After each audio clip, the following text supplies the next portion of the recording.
सुबुदेरो भरसां ॻोठ ग़ुलाम जाफ़र ॼामड़ो जो रहवासी ख़ान मोहम्मद ॼामड़ो जी घरवारी मुनीसा मीडिया वारनि खे मौक़िफ़ ॾींदे चयो त कुझु ॾींहं पहिरियां मां पंहिंजे मुड़ुस सां कंहिं ॻाल्हि ते नाराज़ थी घरां निकिरी वई हुयमि।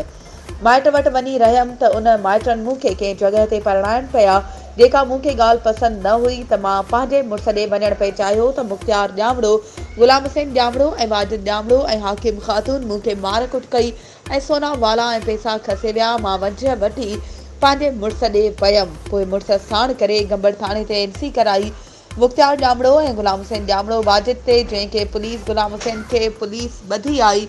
कंहिं वॾेरे जे चवण ते पुलिस ग़ुलाम हुसैन खे छॾे ॾिनो। मां SSP खैरपुर, DIG सकर ऐं SHO गंबड़ खे अपील थी कयां त मूंसां इंसाफ़ कयो वञे। वधीक ख़बरुनि ऐं अपडेट्स जे लाइ असांजे चैनल खे सब्सक्राइब कयो ऐं हा, बेल आइकन खे प्रेस करणु न विसारिजो त जीअं असांजी हर नई अचण वारी वीडियो तव्हां ताईं पहुचे।